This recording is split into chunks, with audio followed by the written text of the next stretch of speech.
Hey folks, this is Fabrice. I'm going to go over an Aladdin build right now. So the idea here is that if you have enough Leprechaun coins with Aladdin and you get to the point where you're able to use your ultimate, all of a sudden, money isn't an obstacle at all for Aladdin, right? He's just kind of living in Bezos land where that he has money for everything all the time. But it's kind of tricky to get there. And I think that the conditions of getting there are actually a lot harder than maybe the community appreciates at times. And so I wanted to show this off. This isn't by any means the cleanest build or theory. I think this could be executed far better than I do here. And there's a number of things in the game that make it more abusable. And I wanted to talk about those as well. Just recommendations for, I guess, how to balance this and make it sensible, but also, it's not just where you end up with a build that indicates how strong it is. It's how you got there and how many things had to go right. I think it's healthy, honestly, in roguelike to have a decent amount of really strong options. Even like the possibility of having a broken run, provided that the conditions of getting there are difficult to execute. Either it's so much RNG or it's just like, so it requires so much skill on the part of the player.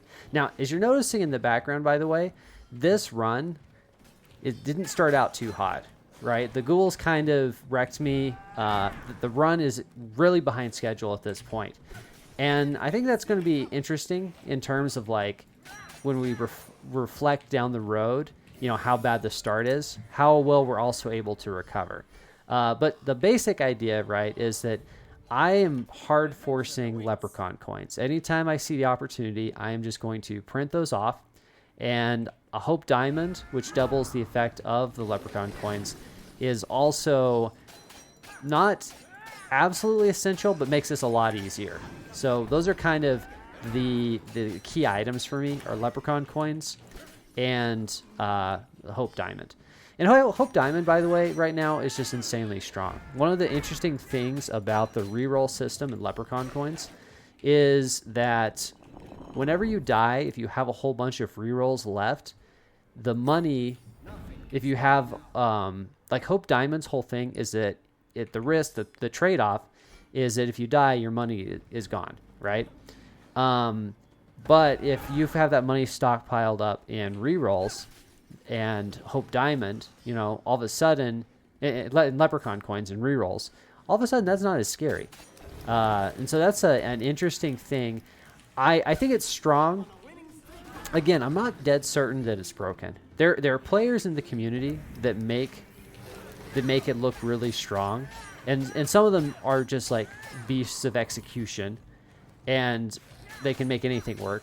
But then there's other things that kind of there are other mechanics that there are a couple places where that you can get more value than I think is probably great for the game. And I want to talk about a couple of those later on in the video. It's a little bit early for that though right now.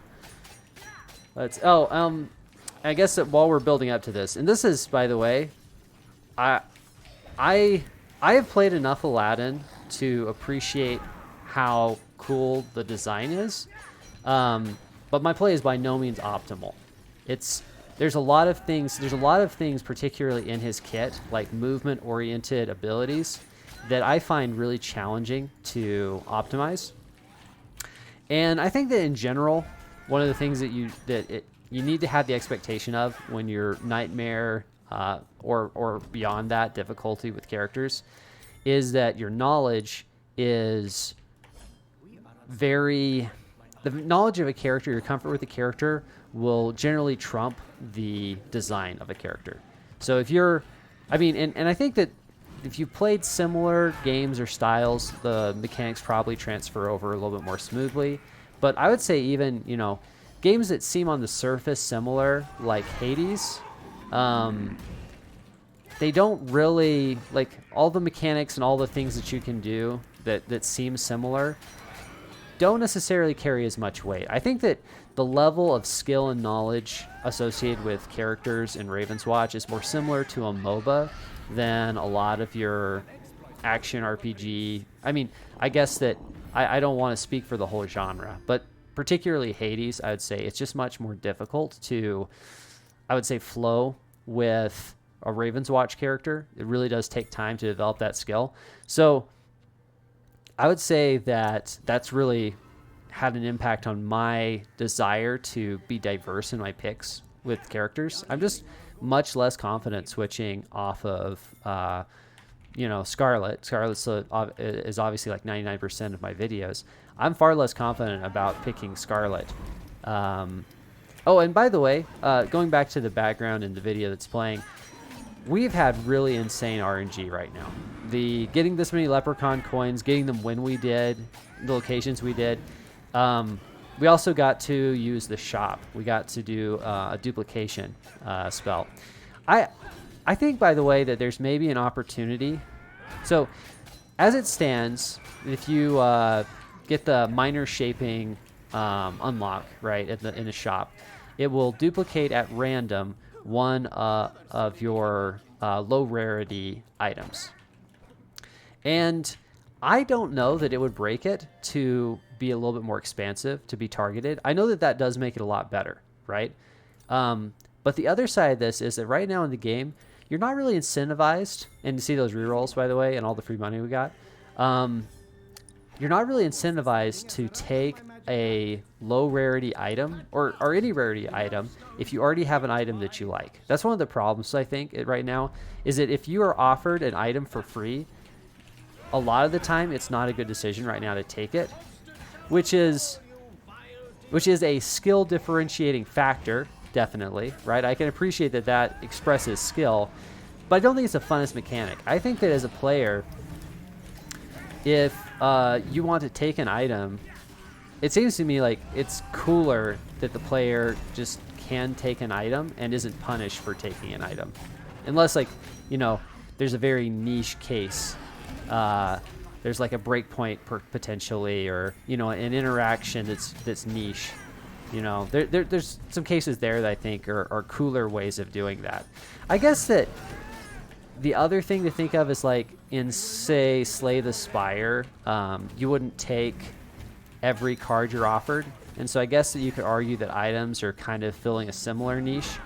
I guess that the way that roguelike items usually work is more like Risk of Rain 2 style, where there's very few times where that you would turn down an item. What did we go here? I'm really trying to force... Well, I'm not trying to force Hope Diamond, because you can't get a cursed item from the quest. Tomato Baco. Okay, yeah. Tomato Baco, by the way, sneaked into being a really good item. Oh, and here we are. We're going for Hope Diamond now. Yeah, the Tomato Baco was not good before the patch. And now it's actually kind of like a sleeper pick. But something to realize about what's going on here. You look at my items, look at my build at the moment. I'm level 4, 4 minutes left. This is not a very strong character, right? And I missed that dodge pretty egregiously, I might add. But this is not a very strong run at the moment. This is all right now invested, kind of a late game situation. And what I'm trying to force here with these rerolls, the Hope Diamond, isn't going to help me in the near future, right? This is kind of a hope for kind of a situation. And also, I roll all these times, and I don't get it until the last roll. So I've expended a ton of rerolls. I've kind of forced my way into this build. It is cool, but the risk that I'm running and how painful the game is, honestly, to play at this point without any other kind of scaling, I think it's important to realize. We're going to get to a place where the build starts to work, but it's not flawless. It's not a smooth and easy series of progressions.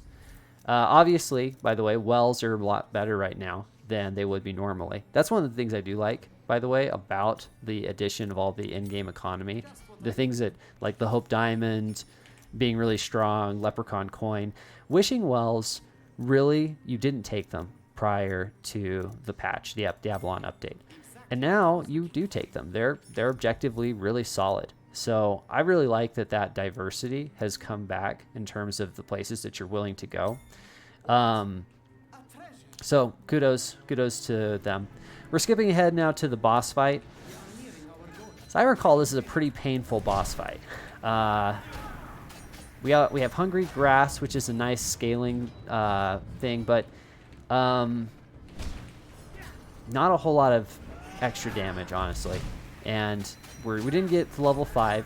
I think that I said in my Chapter 1 guide that getting to level 4, like 4.5 is pretty decent for this fight.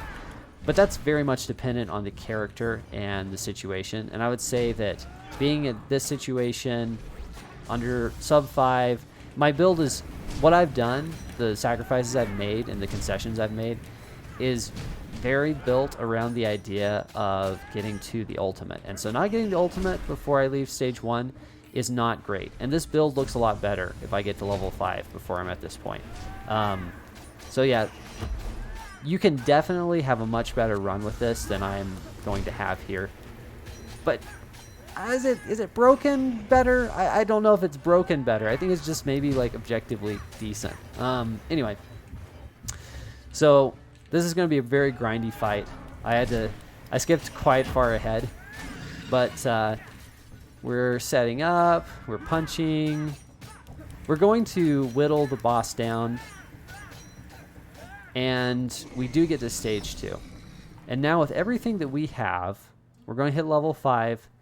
This is where the build can be a little crazy. And I'm actually going to miss something here that's really important. So I get a Dream Wish, and I check the shop. And we see we get Minor Shaping. And Minor Shaping is a really good value right now. It is going to go straight to Leprechaun coins. And that's a lot of money. Let's see. I think it's 15 per Leprechaun coin. So we're looking at 90 gold times 2 for the Hope Diamond. So right now to set up my ultimate, I need 150 Dreamshards, and I'm going to be making a surplus of 30. But here's something I'm forgetting, because every time right now, you notice, I just used my trait charges, but I didn't use the reroll. So I didn't realize this. But one of the strongest things that you can do with Aladdin, and this is one thing I don't like, is you can just sit in the spawn, you can use that trait charge over and over, and you can reroll, and you have infinite money in there to just continue to print crit. So you can that's part of the reason why that it looks so broken, right? Is that some people when they're playing Nightmare are just sitting in the spawn printing crit, and that probably shouldn't be the case. By the way, deserved death here. Messing up and getting rooted and then exploded is something that has to be punished. Although it's a funny thing, Raven's Watch in general is far more punishing than a lot of similar games, I would say. Sometimes you're like dodge, dodge, dodge, and you feel like, wow, look at all those dodges I did, and then one thing gets you, and it's just over. It's like a charm and a pain. Master Thief is so greedy here. Do I go Master Thief? Oh man, I do. I have such a sordid history with Master Thief. Master Thief can legitimately be crazy good. Okay, see that? I reroll just that once. The first reroll is free when you have 5+ Leprechaun coins. And now I have infinite money, right? I'm making more money every time I come to a decision that makes me spend money. Now I'm also dying. Dying earlier is not good because I lost a lot of money, but I had some rerolls, and so it didn't really stop my momentum too much. I think going back, by the way, to the reroll and the spawn thing that you can do right now with Aladdin, I don't like that. I don't think first off, that's a pretty boring way to play the game. That's very farmy. I don't think that that's a fun way to play it. I don't think that that's a play style that you should be practicing anyway. And yeah, like I think that maybe, I don't know, maybe the Aladdin ult shouldn't be able to fully recharge. Like you can't get the the cooldown back until you leave the spawn or something. But that would be an interesting, like, exceptional case. But there's already been cases in the game where they've had to figure out solutions to things like this. So, for example, in the first boss fight, the tentacles spawn, they spawn globes. And those healing globes are really... Do I go for rerolls here? And getting the ult off cooldown. Yeah, I go for rerolls. The globes can be... There's some items, right, that interact with them. Hungry Grass being one of them. That get more damage and scale off of the globes. And so it used to be the case that you could just indefinitely get more and more and more globes. They patched it so that I think that after the third iteration, the globe stopped spawning from tentacles, so that you can't just infinitely, continue to get more globes. It's so annoying that you can't hit the crabs when they're underground like that. Or can't you? I don't know. I don't think you can. Well, we'll just have to watch and see if that comes up again.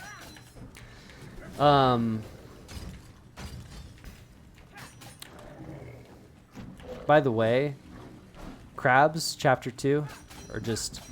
I know that we've dubbed a couple things the worst here on this channel. Fanatics are the worst, I think, is like it's an all-time, like, it's a timeless story, right? It's just objectively pretty solid. Ghouls early on, like, that first ghoul camp can just be really hard for some characters, particularly when I'm playing them. Like, maybe someone else is different. But crabs, man, chapter 2 can be difficult to get ahead of the power curve for. And there's usually like this awkward moment where that either you break it open or it's really hard to make any kind of progress. And so one of the things that's interesting here in this run, again, we haven't had great timings, right? I've died twice. It's been very up and down. And so right now my Dreamshard economy is really solid. I've got over 500 Dreamshards. I print money every time I use my ultimate, so every 90 seconds. I'm getting a lot of crit and crit damage, but my XP is not keeping up with that. And so that's one of the things about this build that actually, again, because you think about the kinds of items you have to take. And again, I'm not saying that you can't have a better run than this. This is definitely not the perfect run. But even if you're having, like, on average, it's going to be harder in the early stages of this game because you are definitely not as strong as you would be if your Leprechaun coins were some other item. I mean, maybe green armor or something. And your Hope Diamond was, say, I don't know, anything else.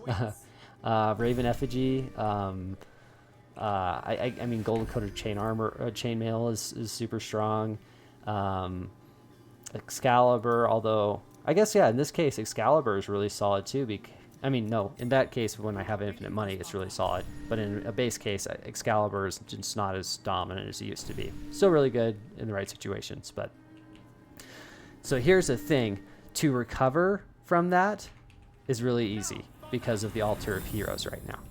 So I can't, if I don't have like XP, infinite XP from this altar of heroes, then it's going to be a whole lot harder for me to remain competitive going into chapter 3. But because I have it, I obviously get the extra life, which is good because we've already seen me dying, but I also get a ton of XP. And I don't, again, it feels to me having infinite money and sitting on an altar of heroes is kind of the same thing to me as printing crit in the starting spawn. Don't really like it. It probably makes sense if there's a limit, like after, say, interacting with the shrine 3 times, it doesn't give XP anymore. I think that something like that would probably be preferable to the kind of free reign that exists right now with that altar.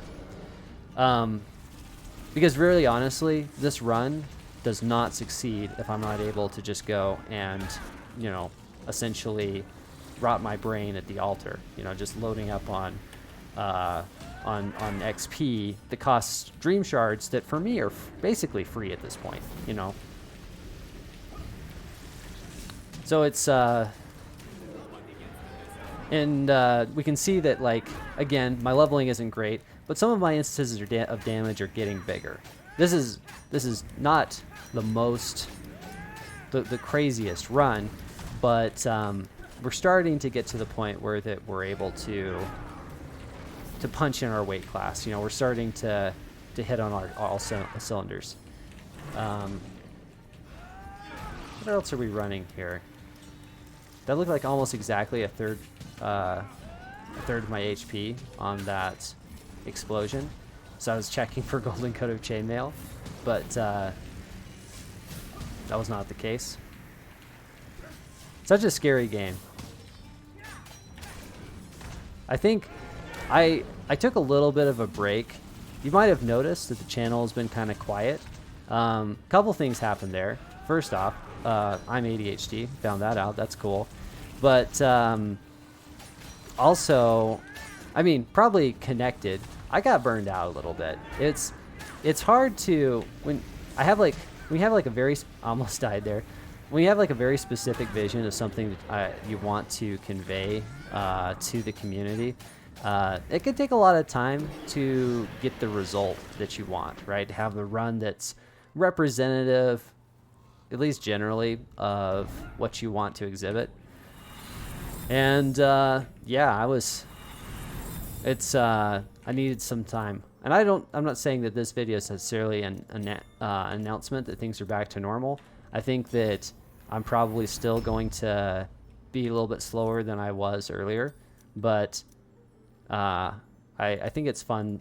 I don't know. There's a couple things that I've had simmering on the back, burner that I've really wanted to talk about.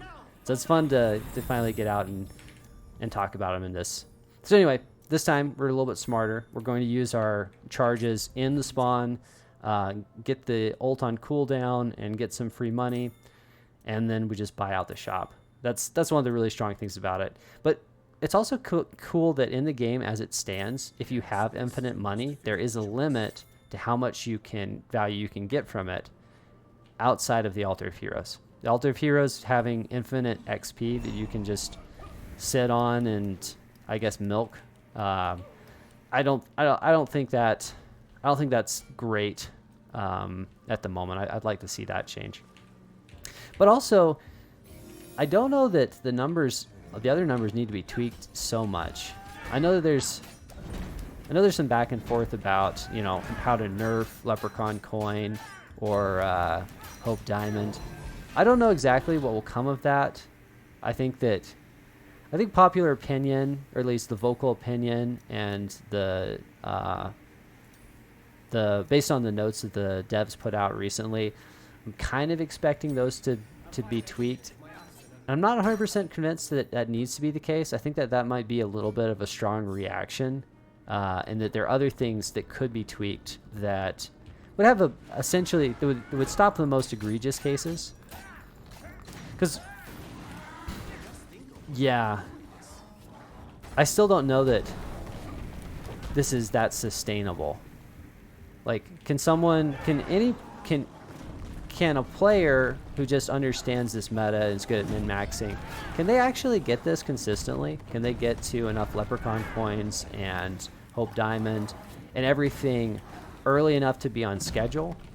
Or can they incorporate it into a broader strategy as Aladdin that's just super consistent? I guess I'd have to defer to the more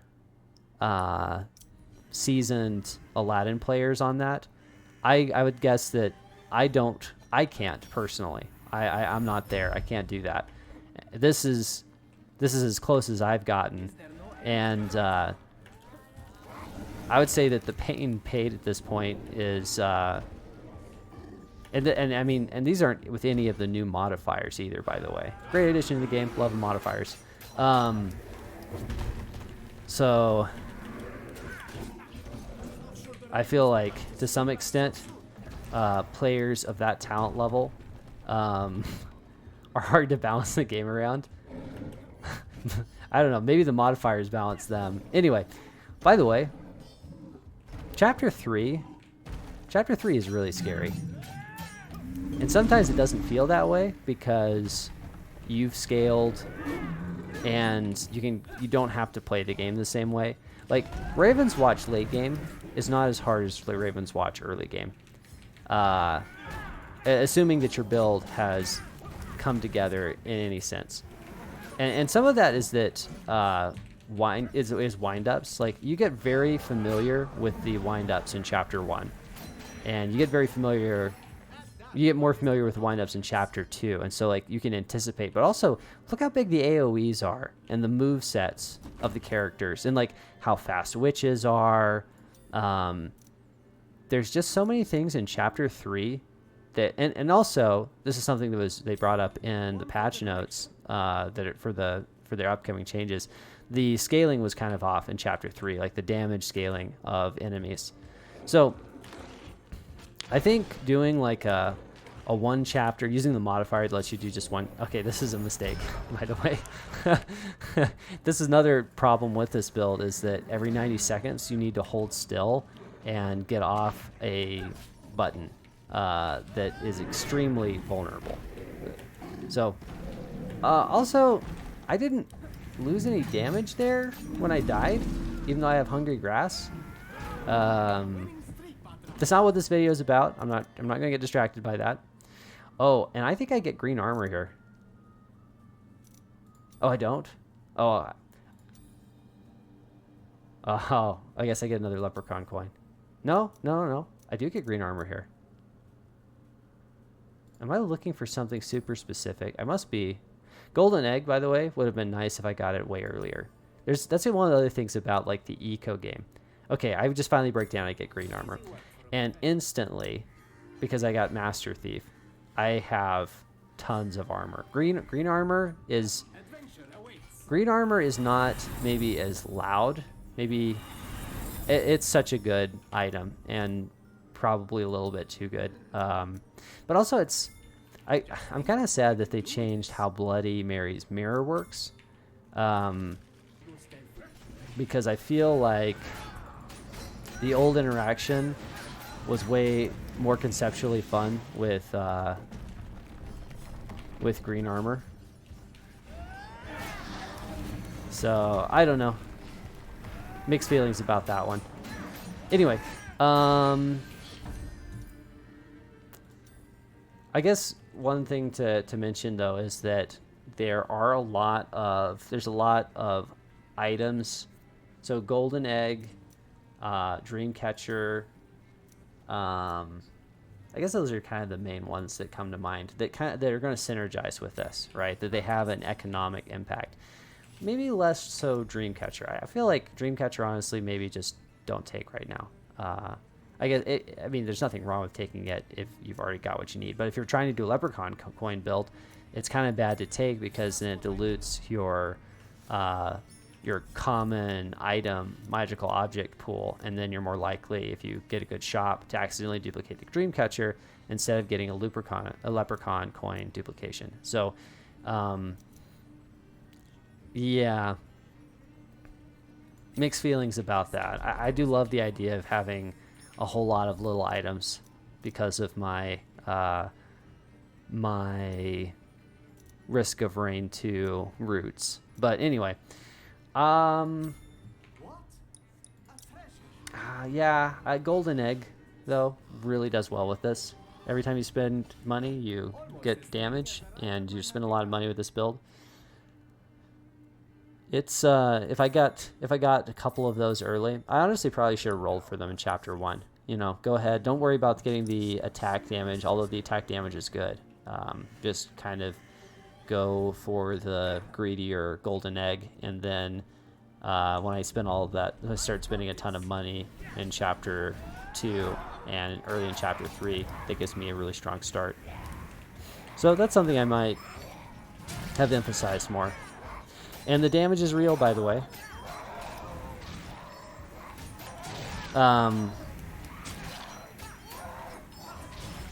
Yeah, the ceiling of this build is going to be really crazy high. But even now, like, I'm in a pretty good spot, right? I'm still under leveled though. I'd say that my XP overall at this point isn't that impressive. My dream shards are quite high. I also died a whole lot. I'm using the altar of heroes as part of what makes this work, and so that kind of masks the fact that I've been dying pretty steadily throughout the duration. I don't know.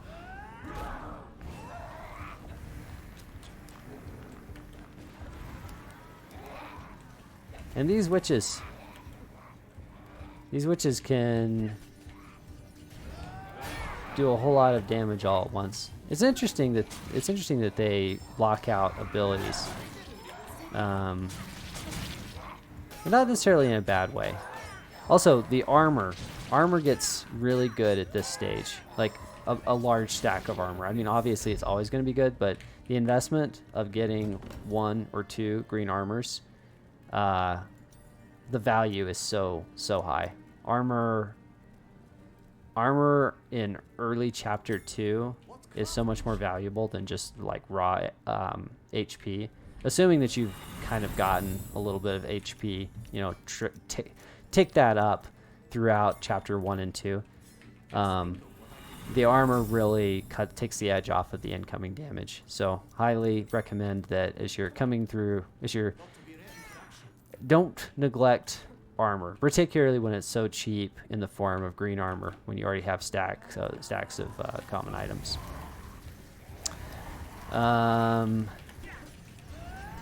Yep, instant delete. Oh, actually do dodge that. That's nice to know. See, I got hit by the witch there. I only took 88 damage. That can be so much damage if you don't have a great line on it. Let's see. Yeah, 3K. It's hitting hard. It's good. Not perfect. Oh yeah, we're going to talk a little bit about keys in a minute. We're not quite there yet, but that's I think another thing that I wanted to chat about just briefly. Let's see. Okay, yeah, and here we go. Extra life. Now we use our ult. This is disgusting. This is just absolutely revolting, this next little bit. I mean, I'm just basically going back and forth and just rolling in the cash here in this space. But even still, we're using the altar, and we're still just barely level 10. We've done that a couple times so far. I had actually Chapter 2, I don't think I got any, I couldn't fight the Cyclops. I didn't fight any mini bosses. Chapter 2 was pretty ugly. And so it was very inefficient. I had to spend a lot of time fighting, and I didn't make a whole lot of progress when I was doing it. So like my scaling is really whack, which is connected to the power of the build. So I don't know. I don't know if this is as as viable as it sometimes sounds. I mean, on average, in the average case.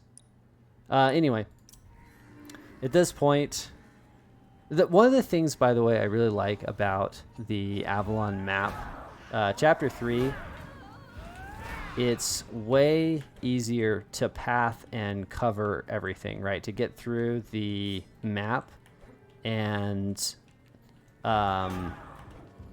feel like you've seen it all. I think it's an interesting thing. I think map pathing, one of the criticisms that people have of Raven's Watch, particularly newcomers to the game, is that you're on a timer, right? You have a certain amount of time, and then this fight is forced. The way that Risk of Rain 2 deals with this is, it's actually, I think that Risk of Rain 2 is probably most similar of roguelikes in terms of how the pathing works, because there are items spread all over the map. You have to go to all over the map to be able to find them, and understanding how the map is shaped and how to travel over it has a tremendous impact on how efficiently you're able to get through the map and quickly go to the teleporter. Now, one of the big things that's different is that Risk of Rain 2 difficulty scales on time, not on chapter. So the difficulty of a chapter when you enter it is the same throughout the whole chapter, right? Enemies don't get more HP, they don't get more damage, no more movesets, no more enemies spawning. It's all about whatever you spawn into is what you're going to face. In Risk of Rain 2, the enemies will actually get stronger the longer you're on the clock, which kind of creates a soft cap situation where it's like, oh, I should definitely be doing something about those. I should definitely be doing something about, making sure that I'm progressing quickly. But you're kind of inclined to judge that trade-off yourself, and you're not as the game doesn't compel it. It doesn't force that on you. It's just kind of up to you to decide like where that line is.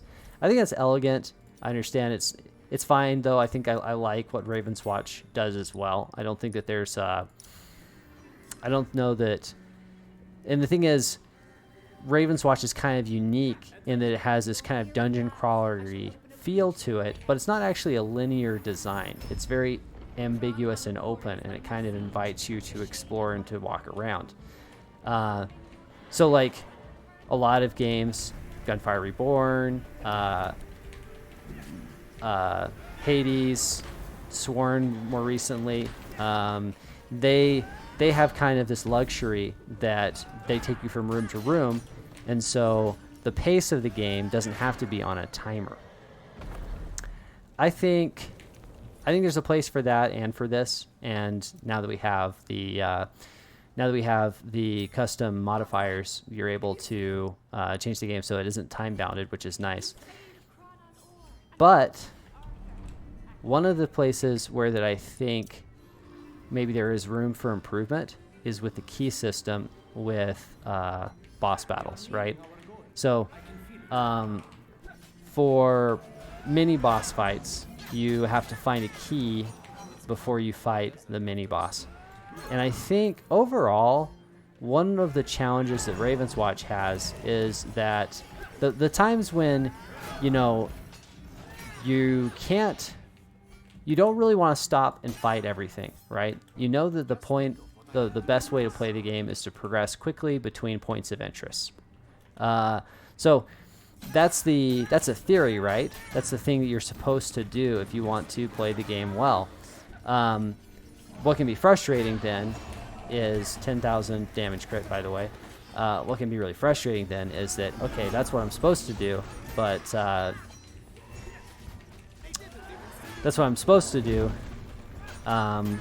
but I'm just aggroing creep after creep. And so every time I try to play the game as intended, and skip this other stuff, I got random stuff aggroing into my camps. I got random stuff looking at me when I'm walking around. And that could be kind of frustrating. And maybe that's okay. But like right here, okay, so I have a mini boss. I need to find the key, and I'm just going to start looking for it. And I don't have great luck here with the pathing. I'm not able to find the key. I'm going to go around. I'm pretty strong, so I'm not getting hung up for as long. But yeah, in the end, spoiler, I'm going to walk all over this this map trying to find that key, and I'm not going to be able to find it. And I think that's not, obviously, you're making an investment of time and energy to path around looking for a key, right? So there's definitely a skill expression. It's a gamble. It's a calculated risk. But I think the problem here is that just looking around for a key is not the most interesting part of Raven's Watch. It's actually one of the least interesting parts. And so it puts the player in a space where that they're kind of on one of the more grindy, less enjoyable parts of the game design for longer. It kind of emphasizes that part of the game, which isn't as appealing. So I think that the spawn, honestly, the radius spawn around a point around a mini boss for keys, I think that I don't know exactly. So I think that one way you can make it better, what if the key always spawned in a point of interest, right? So when you knew that you would find the key eventually going to other camps. Maybe it could be in the chest, for example, as in addition to an item. It's like, oh, you found a key inside. I wonder what it unlocks, right? Or some kind of, it doesn't have to be a cheesy dialogue. But something like that, where that it connects the moment that you acquire the key to something meaningful. Because once you have the key, it's not like that instantly unlocks something. You still have to be able to fight the mini boss, right? So there's actually a series of hoops that you have to jump through, and there's a hurdle to clear. But like just looking for a key for, however long, it turns into a sunk cost fallacy, right? Where that it's been 3.5 minutes and you know that you shouldn't still be looking for the key, but you've explored so much of the map around it, you feel like you really ought to keep looking for it. And you're just pathing between all of these annoying side character things that, these random things that are going to aggro all over you and incentivize you to fight a fight that you know isn't a good idea to fight. Also, grotesque amounts of crit happening. That's another thing about this build, right? So in addition to all the other changes that are coming, they said in the patch notes recently that they're thinking about getting rid of or modifying, I guess, tweaking the numbers around Aladdin's magical objects. And I think, honestly, in team play, that I don't really play much co-op. But if I put Aladdin's crit on top of Scarlet, for example, it's broken on Aladdin.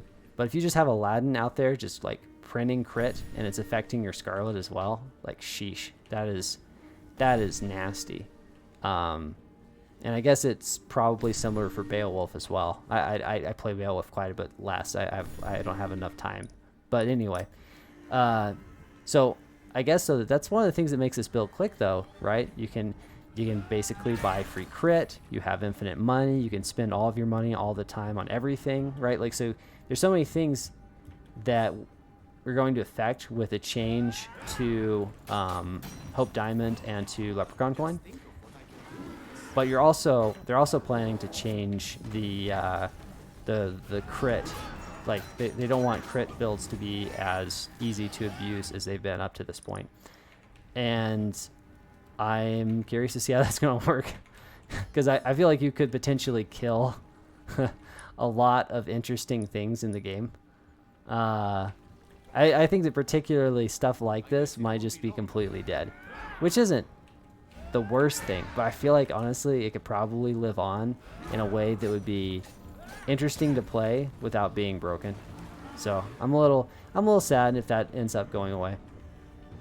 Yeah, this fight is just silly. Also, completely unnecessary to take all that damage and stand there T-posing in front of all the monsters. But yeah, that's by the way, even using the ult for damage there. That's just such a. And I have Black Lotus. Black Lotus, by the way.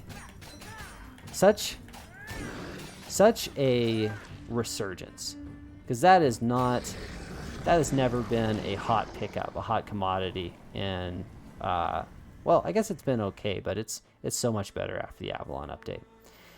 So yeah, that's what this looks like. I think that's pretty much what I wanted to say and what I wanted to cover with this one. Let me know what you think. How do you think that this should change? Should it change? And if you express opinions different than mine, then you're just wrong. But you can go ahead and express those. Anyway, I'll catch you later. Bye.